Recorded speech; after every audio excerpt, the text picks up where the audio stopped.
Well, hello, Karen. How are you? I'm great, thanks. How are you today? I'm good, thank you. Thank you so much for joining me today in this 15-minute franchisee interview. Our prospects love these interviews, and I so appreciate you taking the time out of your schedule to meet with me today. Um, Absolutely. so, to get started, let's go ahead and tell everyone who you are, uh, what year you became a franchise owner, where your territories are located, and the number of territories that you own. Sure. So my name is Karen Kochhar. I'm the owner of Right at Home in Tucson. I own two territories here. I opened in 2013, so I'm on my 11th year now. Yay. Um, so I think that's who I am and where I am.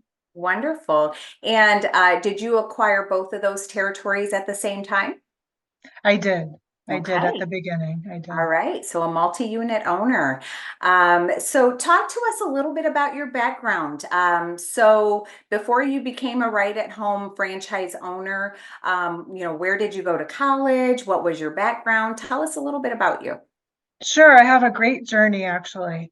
Um, so my background is actually in engineering. I went to the University of Tennessee and I graduated with an electrical engineering degree many years ago. Mhm. And I worked in the telecommunications industry building cellular networks for a decade or more. And then I was lucky enough to stay at home and raise my kids. Hmm. Um, and I had some time there where my grandparents lived to be 94 and 95, and they aged in place in their home. And so that's really when I became aware of this space and the need for Hmm. quality care in this space. So that's what interested me in the industry, and right at home in particular, I was attracted to because I really felt like every interaction I had with them was transparent and authentic Hmm. and really resonated with me and what I wanted to do in the next journey in my life. So that's how I got here. Wow. Thank you for sharing, and how fortunate for your grandparents to be able to age in their home gracefully and causing you to take this journey. It doesn't get any better than that. So thank you so much for sharing. And, now being a franchise owner, uh, walk us through a typical day, if you will, in the life of Karen as a right at home owner. Well, today, no day is the day I plan, so I'll say that up front.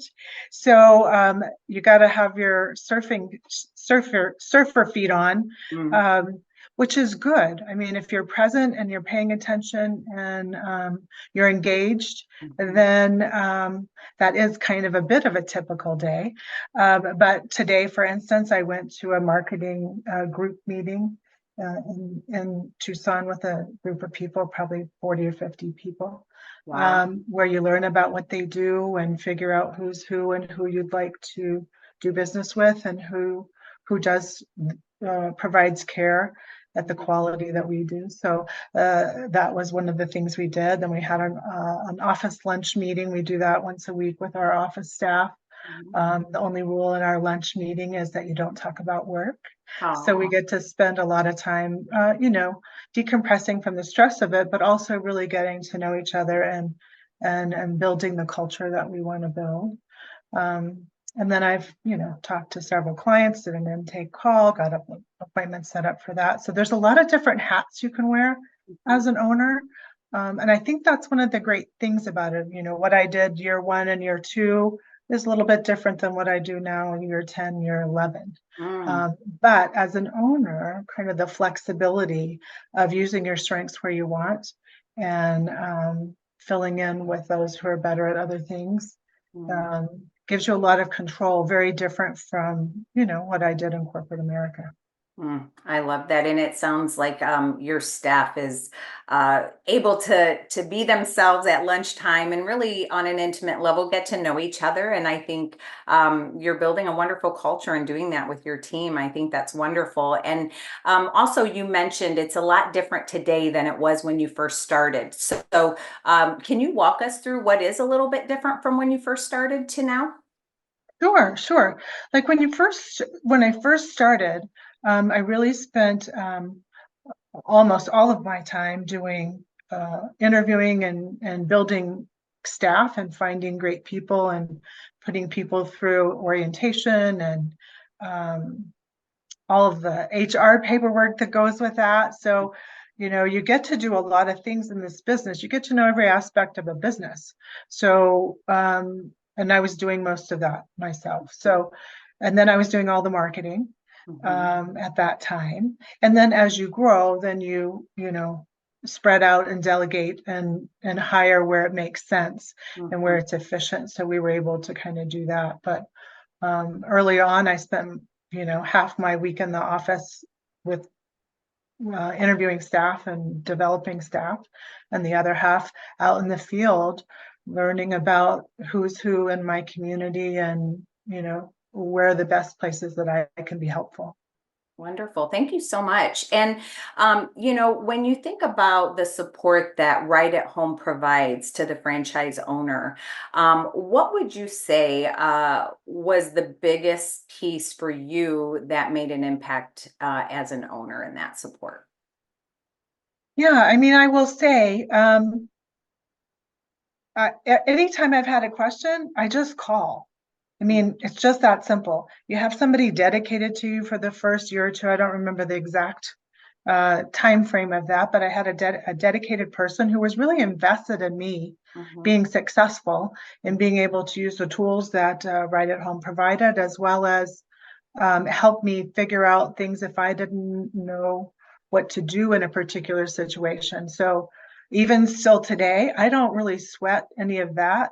If mhm, I run into something I don't know, I just call somebody and say, hey, what do I do with this? Or tell me who to call for this, or mhm. which labor law should I look at for this, or whatever it is I need to do. So um, I think that was a little bit reassuring. The thing that I think has worked out really well for me was I had a vast background in project management and running teams of people and building big systems. So I had some of those skill sets, but um, it was helpful that somebody else could help me with accounting, for instance, or Mhm.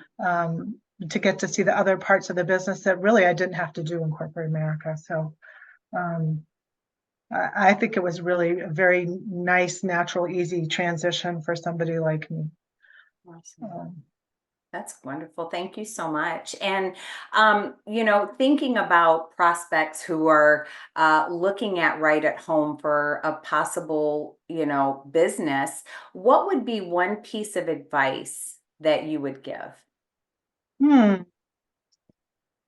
Well, I think probably the best piece of advice is really to follow your heart. I mean, this Mm, business is about heart. There's a whole lot that goes into it, but that's the one piece we can't teach people. So mhm, you really, I mean, what's been great for me and what's been natural for me is I really cared about people. And I mm, really, when I look back at how I chose to do this particular line of work, it's still equally important to me that we take care of clients who are like my grandparents and now mhm, my parents. I get to mhm, do it with my parents now too, but to also be a great employer. mm. And so, coming from an engineering background and a professional background, it's a little bit different managing caregivers. And so you're really able to make a big impact in their lives. And so I think um, that that has been a balance I've tried to keep. And I'm very satisfied and very satisfying to be able to do both things and make a difference in your employees' lives as well as, make a difference in clients and families' lives. Thank you so much for that. And thank you for being a difference maker in your community. It sounds like you're very involved in your local community and different organizations, as well as, to your point, your employees' lives and everybody that you're impacting on a daily basis. From Right at Home, we appreciate all you do each and every day. And I do appreciate you taking the time to meet with us today. Thank you so much. You're welcome. My pleasure. Thank you. Bye bye. Bye.